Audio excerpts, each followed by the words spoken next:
ನಿಮಗೆಲ್ಲ ಈಗ ಹೇಳಿದ್ದೀನಿ 3 ಮಂದಿಗೆ ನಾನು ಮುಖ್ಯಮಂತ್ರಿಗಳಿಗೆ ಯಾಕೆ ಭೇಟಿಯಾಗಿ ಹೋಗಿದ್ರು ಅಂತ ಹೇಳಿದರು. ಮುಖ್ಯಮಂತ್ರಿಗಳಿಗೆ ನಾನು ಮಾತು ಕೊಟ್ಟಿದ್ದೆ 14ನೇ ತಾರೀಕು ರಾಜೀನಾಮೆ ಕೊಡ್ತೀನಿ. ಅದಕ್ಕೆ ಅವ್ರಿಗೆ ಒಂದು ಥ್ಯಾಂಕ್ಸ್ ಹೇಳಿ ಬರೋದು. ಇಲ್ಲಿವರೆಗೆ ನನಗೆ ಎಲ್ಲ ರೀತಿಯಿಂದ ಸಹಕಾರ ಮಾಡಿರಿ. ಅದಕ್ಕೆ ಮನೆಗೆ ಹೋಗಿ ನನಗೆ ಇಲ್ಲಿವರೆಗೆ ಸಹಕಾರ ಮಾಡಿರಿ, ನನ್ನ ಬಗ್ಗೆ ಅಪಾರವಾದ ಕಾಳಜಿ ಇಟ್ಟಿದ್ರಿ. ಅದಕ್ಕೆ ನಿಮಗೆ ಧನ್ಯವಾದಗಳನ್ನು ಹೇಳಕ್ಕೆ ಅನ್ಕೊಂಡಿದ್ದೆ. ಹೇಳೋರಿಗೆ ಧನ್ಯವಾದ ಹೇಳಿ ಬಂದೆ. ಮತ್ತು ನಾನು ಏನು 14ನೇ ತಾರೀಕು ರಾಜೀನಾಮೆ ಕೊಡ್ತೀನಿ ಅಂತೇಳಿ ಏನು ಮಾತು ಕೊಟ್ಟಿನಿ, ಆ ಮಾತಿಗೆ ಇವತ್ತು ಬದ್ಧರಾಗಿನಿ ಅನ್ನೋದನ್ನು ಅವ್ರಿಗೆ ಮತ್ತೊಂದು ಸಲ ಹೇಳಿ ಬಂದೀನಿ. 13ನೇ ತಾರೀಕನ್ನು ಸದನ ನಡೆಸಿ ಅಭಿಚಾರ ಮುಗಿಸಿ 14ನೇ ತಾರೀಕು ಉಪಾಧ್ಯಕ್ಷನ ಆರಿಸಿ ಅವತ್ತು ರಾಜೀನಾಮೆ ಕೊಟ್ಟು ನಾನು ಸ್ಥಾನವನ್ನು ಖಾಲಿ ಮಾಡಿದ್ದೇನೆ. ಮುಖ್ಯಮಂತ್ರಿಗಳು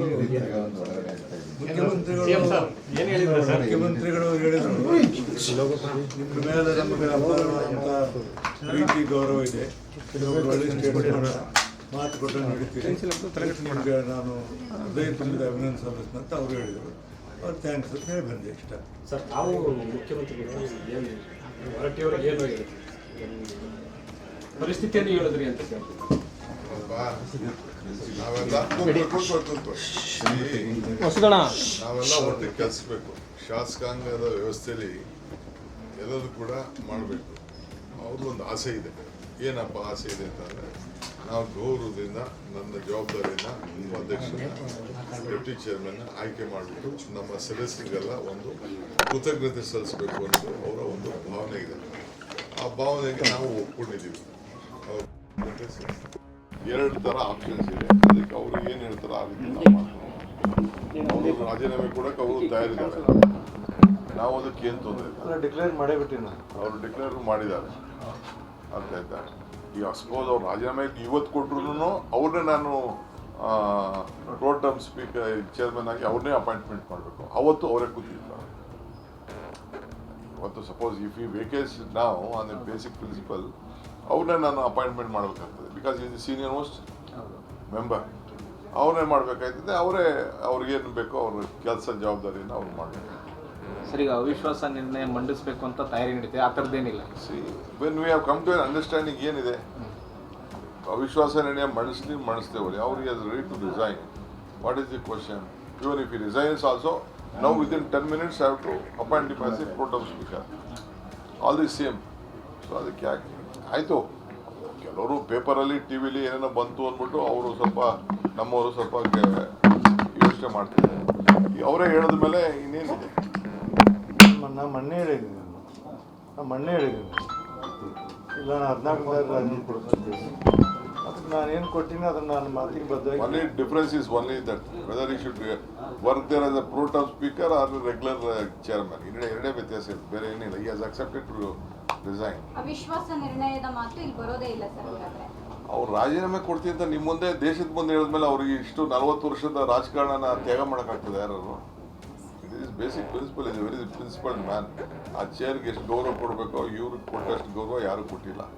ಇವ್ರು ನಡ್ಕೊಂಡಂಗೆ ಸರ್ಕಾರಕ್ಕೆ ಯಾವ ಸಂದರ್ಭದಲ್ಲೂ ಸರ್ಕಾರಕ್ಕೆ ಗೌರವನ ಕಾಪಾಡ್ಕೊಂಡು ಬಂದಿದ್ದಾರೆ.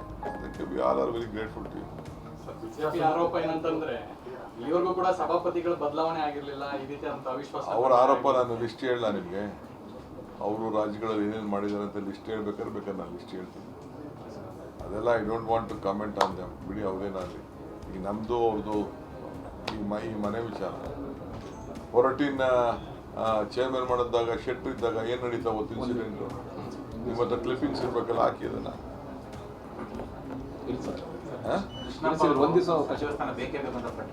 ಯಾರು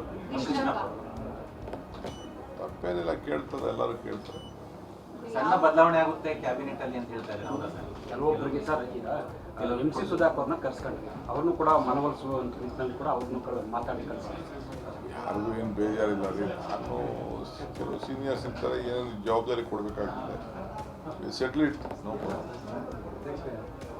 ಓಕೆ, ಥ್ಯಾಂಕ್ ಯು. ಸರ್, ಮಹಿಳಾ ಯಾವಾಗ ಮಹಿಳಾ ಪ್ರಮಾಣ ವಚನ ನಿಮಗೆ ತಿಳಿಸ್ಬಿಟ್ಟು ನಿಮ್ಗೆ ಖರ್ಚು ಮಾಡ್ತೀವಿ.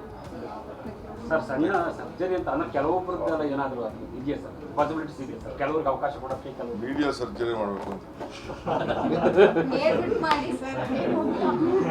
ನಡೀರಿ. ಆಯಿತು, ಸರಿ ಮಾಡಬೇಕು ನಾವು. Thank you. ಅಲ್ಲಿ ನಡೀರಿ.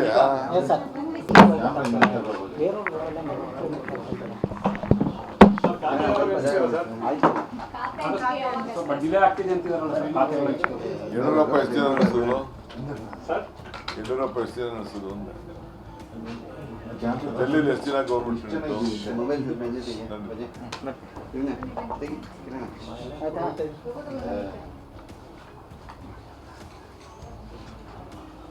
ಎಲ್ಲರೂ ಅಜೆಂಡಾ ಒಂದೇ ಅಲ್ವಾ ಸರ್? ನೆಕ್ಸ್ಟ್ 2028ಕ್ಕೆ ಪಕ್ಷನ ಅಧಿಕಾರಕ್ಕೆ ತರಬೇಕು ಅನ್ನೋದೇ ಸರ್. ಎಲ್ಲರೂ ಒಪ್ಕೊಂಡಿದ್ದಾರೆ, ನೀವು ಒಪ್ಕೊಂಡಿದ್ದೀರಾ? ಅಲ್ಲ, ಅಧಿವೇಶನಕ್ಕೆ ತಯಾರಿ ನಡೆಸ್ಕೋಬೇಕಲ್ಲ ಸರ್ ಸಚಿವರು ಅಂತ ಇಲಾಖಾವಾರು. ಏನು ತೊಂದರೆ ನಡೆಯಪ್ಪ, ಎಲ್ಲರೂ ಎಕ್ಸ್ಪೀರಿಯನ್ಸ್ ಇನ್ನು 6 ದಿನ ಅಷ್ಟೇ ಸರ್ ಇರೋದು. 15ನೇ ತಾರೀಕುವರೆಗೂ ನಡೀತದೆ.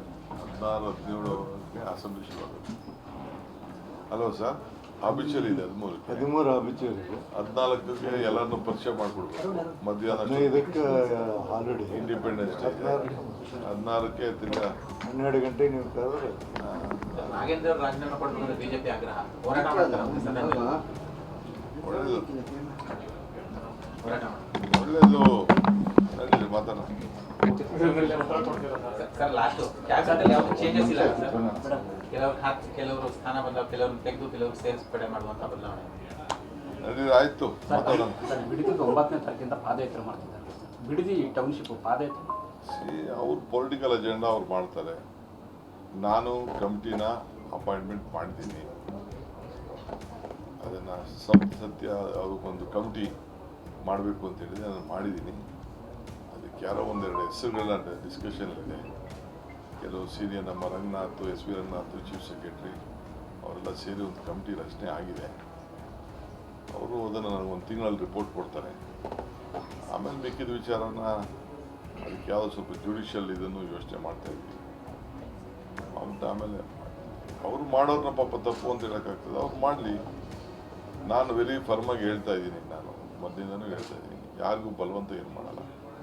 ಅವ್ರ ಆಸ್ತಿಗಳನ್ನ ಅವ್ರು ಇಟ್ಕೊಳ್ಳಿ. ಕಾನೂನು ಏನಿದೆ, ಅವ್ರ ಮೊದಲಿಂದನೂ ಏನು ಈ ರಾಜ್ಯದಲ್ಲಿ ನಡ್ಕೊಂಡು ಬಂದಿದೆ ಆ ಸಂಪ್ರದಾಯದಂತೆ ನಾವು ಮುಂದುವರ್ಸ್ಕೊಂಡು ಹೋಗ್ತೀವಿ. ಸರಿ, ವಿಕತಾಟು ಏಕತಾ ನನ್ನ ಖಾತೆ ನನ್ನ ಹಕ್ಕು ಏನು ವರ್ಕೌಟ್ ಆಗ್ತಿಲ್ಲ ಅಂತ ಹೇಳ್ತಾರೆ. ಹೌದಾ ಸರ್? ಅದು SIR ವಿಚಾರದಲ್ಲಿ ಭಾಳ ಬಿಸಿ ಇದ್ದಾರೆ. ಹಾಂ. SIR ವಿಚಾರದಲ್ಲಿ ಇನ್ನೊಂದು 15 ದಿನ ಏನೂ ಆಗಲ್ಲ. 15 ದಿನ ಆದಮೇಲೆ ಇನ್ಸೆಂಟಿವ್ ನಾವು ತೊಗೋತೀವಿ. 1,11,00,000 ಜನ ಏನೋ ತೆಗಿತಾರೆ ಈ ಸಲ SIR ನಲ್ಲಿ ರಾಜ್ಯದಲ್ಲಿ ಅಂತ ಚರ್ಚೆ ಸರ್. SIR ಮುಗಿಲಿ, ಆಮೇಲೆ ಮಾತಾಡ್ತೀನಿ. ಕಾಂಗ್ರೆಸ್ ಏನ್ ನಡೆಯುತ್ತೆ ಸರ್ ಸರ್ಕಾರ? ಈಗ ಬೇಡ, ಸಪ್ರೇಟ್ ಮಾತಾಡ್ತೀನಿ ಅಂತ ನೋಡಿ. ಸಿದ್ದರಾಮಯ್ಯ ಬೇಜಾರಾಗಿದೆ.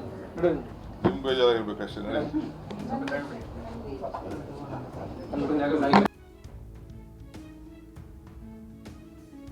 ಕ್ಲಿಯರಾಗೆ ಬಂದಿದ್ರು, ಬಂದು ನೀವೇನು ಮಾತಾಡಿದ್ರಿ ಆ ಪ್ರಕಾರ ನಾನು ಕೊಡ್ತೀನಿ ಅಂತ ಹೇಳಿದ್ರು.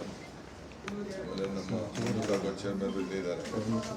ನಾನು 13ನೇ ತಾರೀಕು ಆಯಿತು, ಕೆಲವು ಏನಿರ್ತದೆ 13 ಅಪಿಚೇರಿ ಮಾಡಿ 14ನೇ ತಾರೀಕು ಡೆಪ್ಟಿ ಚೇರ್ಮನ್ನ ಎಲೆಕ್ಟ್ ಮಾಡಿ ಆಮೇಲೆ ಅಲ್ಲೇ ಮೀಡಿಯಾಗೆ ಹೇಳ್ತೀನಿ. ರಾತ್ರಿ ಮತ್ತು ಮಾತಾಡಿದ್ದು ನನಗೆ ವಿಚಾರ ಗೊತ್ತಿಲ್ಲ. ಅದೇನಾಯ್ತು ಅಂದರೆ ನಿನ್ನೆ ರಾತ್ರಿ ಸುರ್ಜೇವಾಲ ಅವ್ರ ಫೋನ್ ಬಂತು. As a political party formalities ಏನು ಕಂಪ್ಲೀಟ್ ಮಾಡಬೇಕು ಅದನ್ನು ಮಾಡಿ ಅಂತ. ಒಂದು ನಿಮಿಷ ನಡೀರಿ, ಆಯ್ತು ಮಾತಾಡ್ತೀನಿ. If you like this video ಬೇಗ ಲೈಕ್ ಮಾಡಿ, ಕಾಮೆಂಟ್ ಮಾಡಿ, ಶೇರ್ ಮಾಡಿ ಹಾಗೂ ಯೋಯೋ ಟಿವಿ ಕನ್ನಡವನ್ನು ಸಬ್ಸ್ಕ್ರೈಬ್ ಮಾಡಿ.